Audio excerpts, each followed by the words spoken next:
This is Jeremy Wentworth-Stanley. I'm the fellow who has a hyphen in my name. The hyphen is silent, but I am anything but that. This is Jeremy Wentworth-Stanley, and I'm with my co-host, Sarah Benton, and we're going to be talking today about Respectonomics, but we're going to take it from another point of view today. Generally speaking, what we've done in the past, Sarah, is to look at Respectonomics and what it means and how it applies to people's lives and corporate and political and community and so on. We've done that, and we will continue to do that. But we've got what I would call a flag out today. And the flag is we need the audience to help us. We need it from 2 points of view.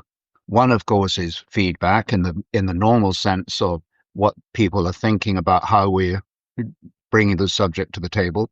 But also we need new ideas, subjects that people want to be reviewed and talked about.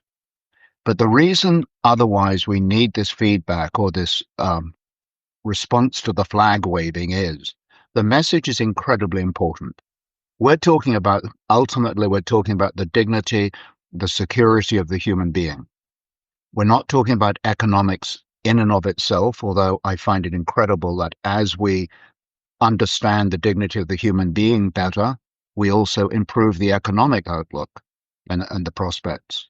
But what I want to emphasize today is that if the dignity of the human being is, shall we call it, at risk, then it's actually incumbent on all of us to bring this to the table to see what we can do to, frankly, to put it straight. Absolutely. Sounds like a great topic today for us to chat about. And exactly right. It would be great if listeners could reach out to us and share what things are challenging them, what they feel would be important, or things that they would like bringing to the forefront for us to discuss as well. So we certainly welcome the engagement. Yeah. And I think that engagement is a very useful word, because where I think we've gone wrong, I think what I'm finding is when I talk to people, it's almost like you're telling them what they already know, but they've never actually told themselves they know it. It's almost a contradiction.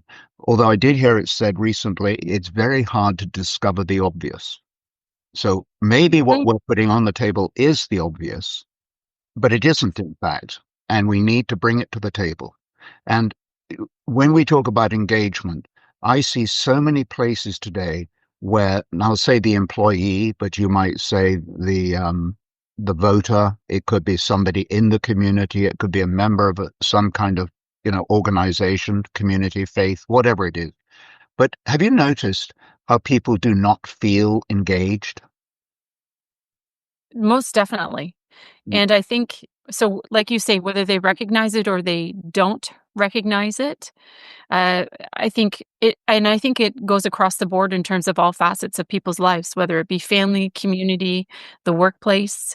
There is a complete lack of engagement, and it would be imperative to kind of get to the core of why that is. Well, I think we need to do that, and I think Respectonomics' job is to find out, where did this dignity go? Where is the engagement? Why is it gone? Let's bring it back. I think we can do that. Yeah, and Respectonomics has the ability to do that.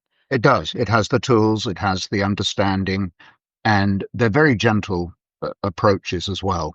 This is not a great big money spending kind of approach. This is literally one human being recognizing the intrinsic value of the other. And the idea is to provide support across the board in all segments, right? But here's to me where I think we have a stumbling block. And I'd like your opinion on this, because we talk to a lot of people, you and I do, in our various corridors of life. Yes. We make a point of talking to people. We really do.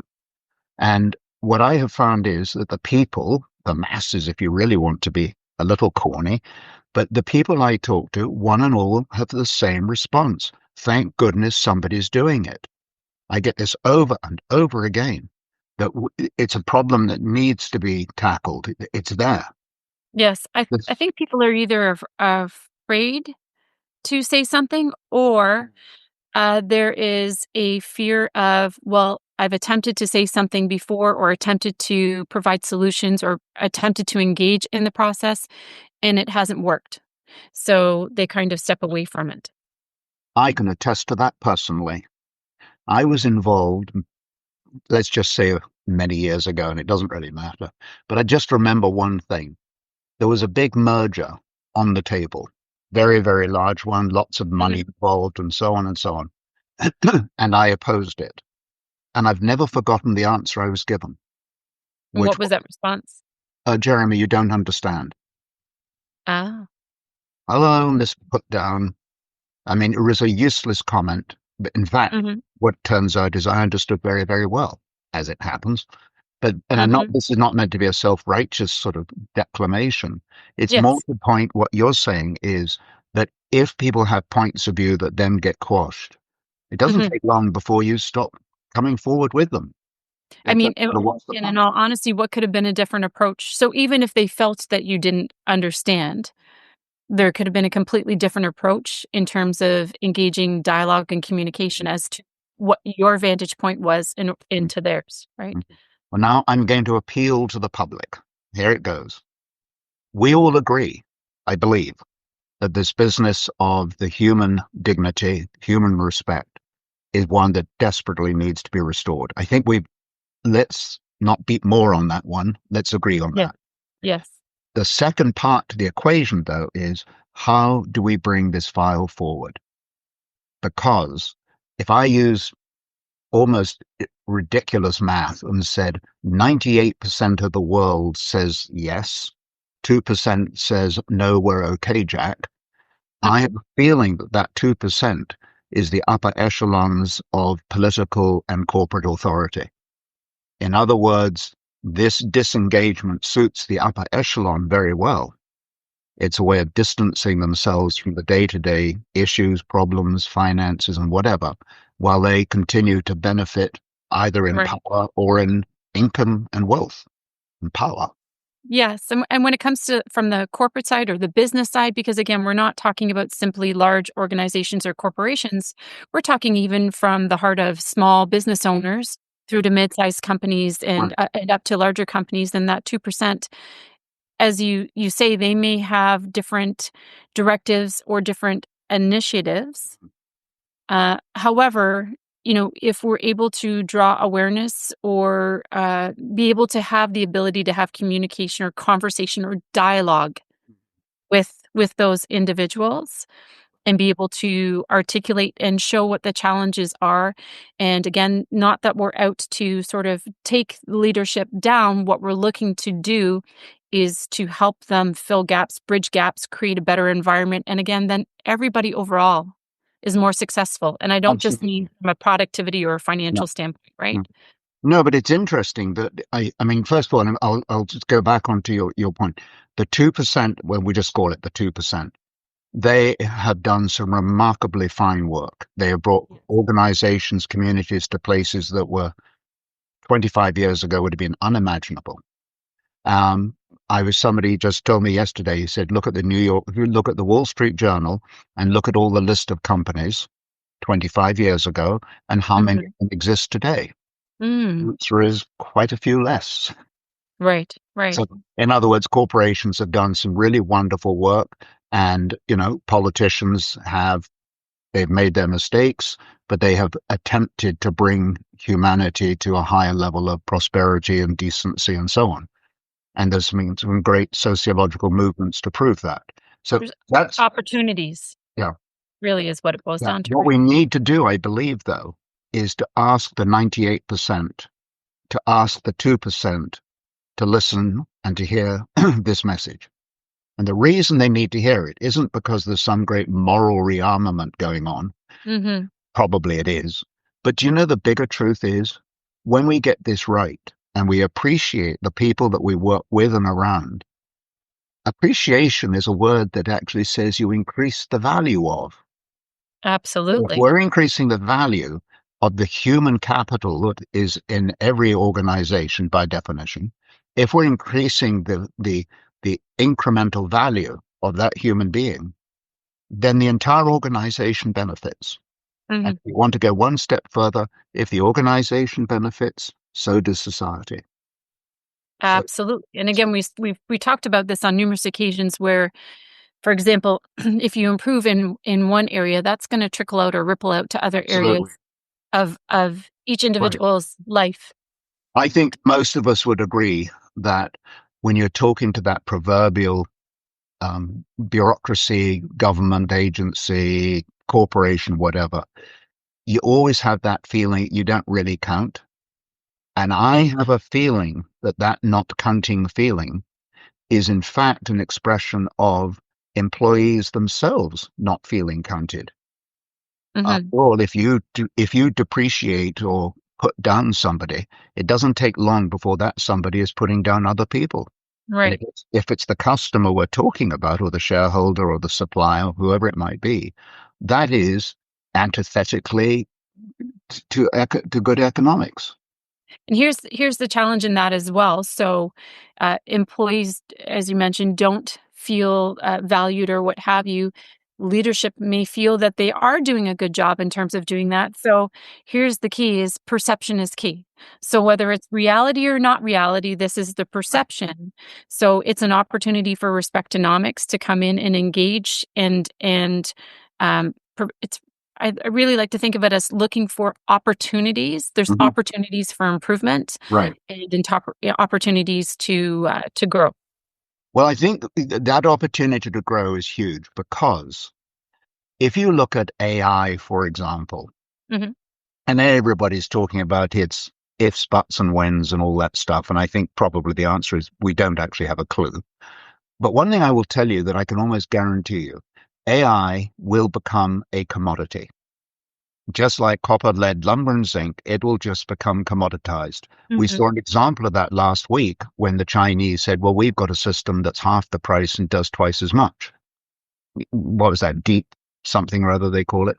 Deep secrets or something? I don't know what they call it. Oh, in terms of the TikTok? No, it wasn't What are you TikTok. It talking was about? another. No, this is another alternative to AI. And Okay. what it comes down to is, I mean, I'll give you a very almost absurd example. Many years ago, and it was back in the early 1950s, I think, is when the ballpoint pen came out.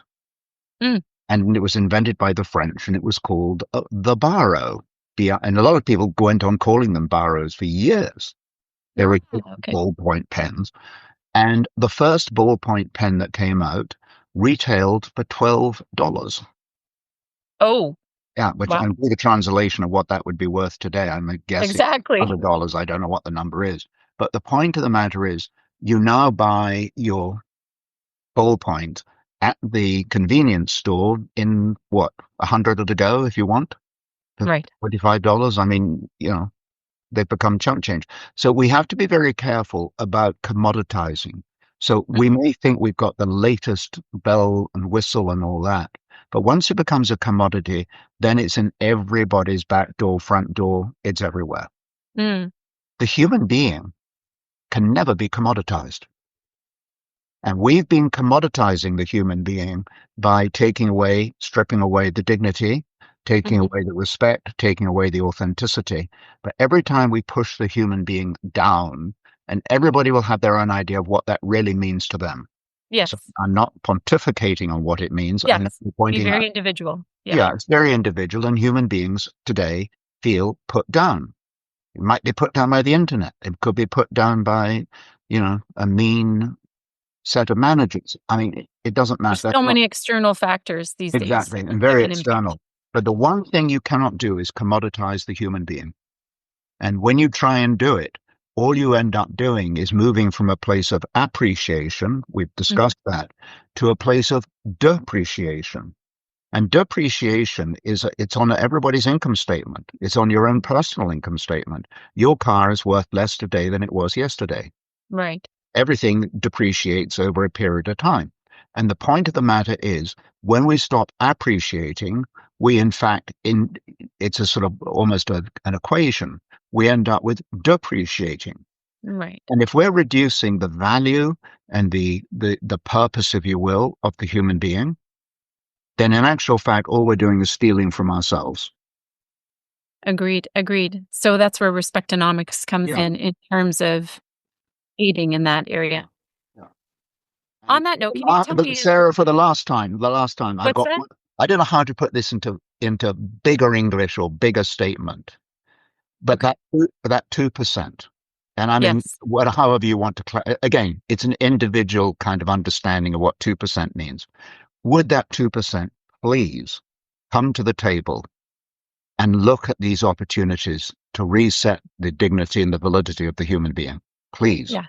And I love that word. They're opportunities, Yeah. Hmm. right? It's Absolutely. we're not looking to take down. No.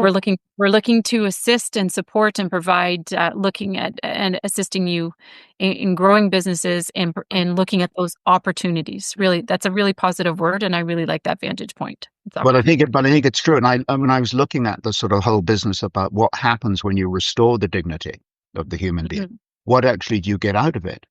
And I'm just going to put this into very almost prosaic economic terms, but you end up with increased productivity Yes, because the which we've talked person about feel, before. yeah, I mean, it's inevitable that if you feel that you can come forward with an idea that you're going to be received well and you're going to be listened to and so on, that's going to enhance productivity. If you look at the world today and you look at deficits and tariffs and all of these things that are floating around, it's all to do with increasing productivity. Hmm. That's the central theme. Well, Yes. it's kind of goofy to be ignoring the human being. Yeah.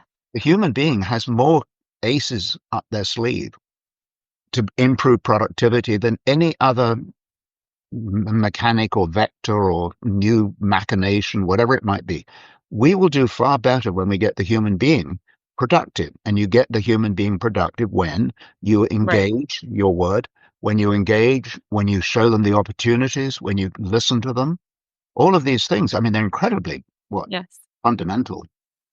It's funny because a lot of companies, large or small, will focus on the numbers from a productivity standpoint, which is understandable. That's the whole point of a business, is for a business, they're looking to be successful. But I think if you kind of reverse the process and you look at the foundational elements and you ensure that you're feeding or nurturing all of those foundational elements, those are going to automatically channel into increased productivity. And instead of going after just productivity and forgetting about the rest and having a lack of engagement, difficulty with retention, you know, sustainability, governance, which we've talked about Right. before. If you're tackling all of those foundational things as you're going along and make those kind of your core values or your compass, which we're going to talk about, um, then those are going to automatically funnel to productivity, but you've got the right base and the right foundation, and then you've got an overall restoration of the Yeah. human, right? It's interesting when you talk about productivity and the sort of the economic spillout, because you're absolutely, in my opinion, you're absolutely right that a lot of organizations literally will look at productivity in relation to earnings per share. Right. That's the sort of, what are our earnings going to look like in the next quarter or 6 months or whatever. And when we talk about earnings per share, I think we need to be very careful to understand that earnings per share, who gets to share those earnings? Mm, Doesn't just stop at the shareholder. The right. earnings are reflected in wages, they're reflected in appreciation. Earnings aren't just a dollar figure. Hmm. Earnings, Programs that are available to exactly. employees, support Yeah, employees. Yeah. right.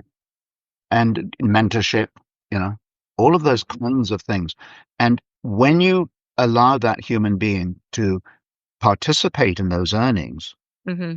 the earnings themselves become an expression of that increased productivity and they start Hmm. rising. Hmm. It's an Hmm. equation. It's almost circular. Can you have a Yes. circular equation? No, you can't, can you? No, no. S- We can Equations are create. linear, aren't they? Well, we can create one. Okay, A well, we'll compass. have one. That's A going to, compass is well, circular. exactly. No, I was just about to bring you onto that because that's your favorite word.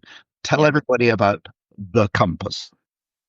I think when you think, well, if you think about what a compass is, so when you look at a compass, you're looking for direction, Mhm. right? You're looking to see, one, if you're on the right path or you're headed in the right way, or when you're lost or, you're not quite sure where you are. You're Mm. referring back to that compass in terms of to get some direction. Right. So with Respectonomics, thinking about kind of the foundation and looking at what the compass is of Respectonomics in terms of what it is that Respectonomics is looking to achieve and how we can go about helping communities, individuals, businesses with, repairing opportunities or providing opportunities to develop and help them get back onto their compass, get back on the right direction, headed in the right direction. I think the word you've got there, compass. I even know the Latin origin of it. Of course you do, and you're going to share it. No, I'll hold it back this time. I don't. Oh dear. Okay. No, but it does. In fact, it's to do with identifying with a compass. The past part is the suffering, co-suffering, and that's not a bit of a stretch. But what it Right. means is that you draw alongside and you start thinking about where other people are, which is a brilliant use of the word compass because we want to be drawing alongside other people, number one. Well, and actually, if you think about it as well, it taps into emotional intelligence. So awareness, again, the ability to be self-aware, and then also the ability to be aware of others. So I like that. Okay, well, I will take you just back one line further. When you have a compass in your hand, it is of no use unless you look at it. Correct. In your hip pocket, not a good place. Correct. Secondly, love it or leave it. You actually have to know where you are. It's all very well. You have to know where you are in order to either A, make changes, right, or B, reflect on what you're doing well, and C, on areas of opportunity where you can improve. Right on. And what's interesting about compass is it describes a sort of circular thing. Do you remember that thing you had at school with the there was a pencil at one end and a pointy thing at the other? Yes. It's called a compass. Remember what they're called? Yeah. Yes. You could make circles with it. You could. Yeah. And divide lines. Radius, circumference. Yes. All right. Okay. But the issue is, in the world of Respectonomics, this is a compass that has no boundaries. And that's a very important point. We're not talking about something that has a limit. This is something that is accretive. It's something that grows. You remember that thing we did at school when you used to have crystals and you watched them grow? Do you remember that thing? I don't know why we did it. Class. Yes. Copper sulfate or something, whatever it was. But you had these crystals that were growing. And that kind of growth that you don't really even feed, it just does itself, is the same with what happens when we accord dignity to another human being. We're talking about the collective, right? It's a crystal that grows on its own. Everybody has their part. Exactly. Right. So I think it's very important that this word compass, I think that you've come up with, I think is very, very important. I think it describes Respectonomics well.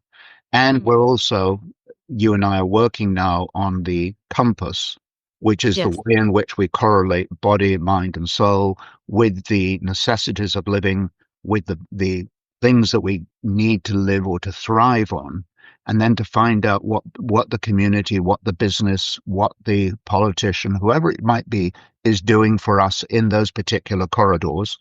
Right. Number one. But number two, what are we doing for them? Exactly. Again, we talked about this before. It's reciprocity. Exactly. Right. So each one impacts and influences the other. I really want to emphasize this. And again, I'm talking to the 2%. Yes. This 2% needs to believe and to imbibe that, in fact, what we're trying to do is to bring them support that they're entitled to. Absolutely. Give them the affirmation, give them the sense of dignity. I mean, it must be awful to go to work every day and find out that everybody in the elevator doesn't really like you. Yes. And we touched on that last week, right? Yeah. On our last podcast, we talked about that. Yeah. It's not a nice feeling.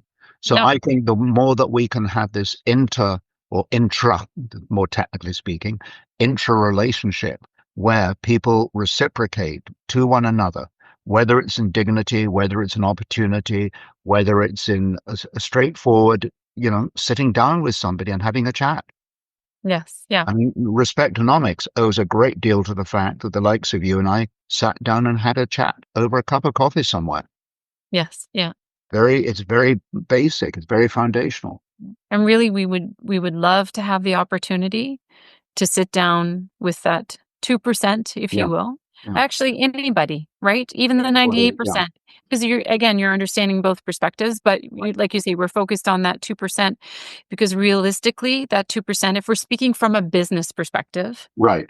right, it's really leadership where those are the opportunities that we Right. can work collaboratively together in identifying what those challenges may be for the leadership team or for the organization, and also identify what the opportunities are and help them work together collaboratively again, Mhm. looking at understanding all perspectives and all levels within the organizations in order to help them come up with solutions to improve in those Right. areas.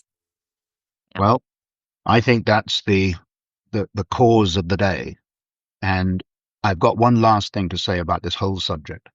Yes. We talked a little about, almost with a not quite a giggle, but we talked about moral rearmament as though this was the thing we should be doing, and I think we probably should. We Yes. talked a bit about the economic prosperity and the enhancement that we can create by having human being to human being in a decent sense of accord and relationship. I think Yes. we've done that. Let me put one last thought on the table. We live in a world today where we are what I call the canaries in the mine. And each one of us knows that things aren't quite right. We're not Hmm. quite sure why they're not right. Hmm. We're not sure who's duking it out with who. We're not sure who hates who. We are very aware of levels of anger. We're very aware of levels of contempt. We're Frustration. in frustration. We're very aware of all that. And I think probably a lot of us experience it internally and personally as well. So not only do you see it out there, but you see it in there as well. Yeah. Yes. And I think there's a huge risk that if you look at the economy today, and I'm being very broad brush on the economy, Yes. I think it's got some very, very weak foundational props in it. And that if one of those props gets taken away, do you remember when we used to play with dominoes and build little Yes. houses with them?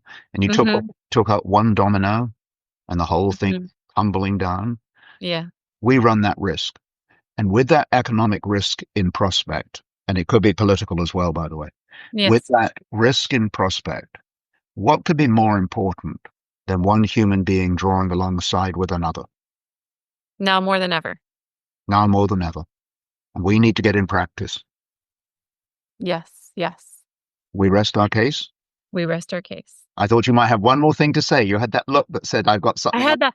I think it could be a whole other. I think it could be a whole other segment for us in terms of just kind of one last point is it doesn't matter what size, again, because we were focusing a little bit more on the organization or the company today, that 2%.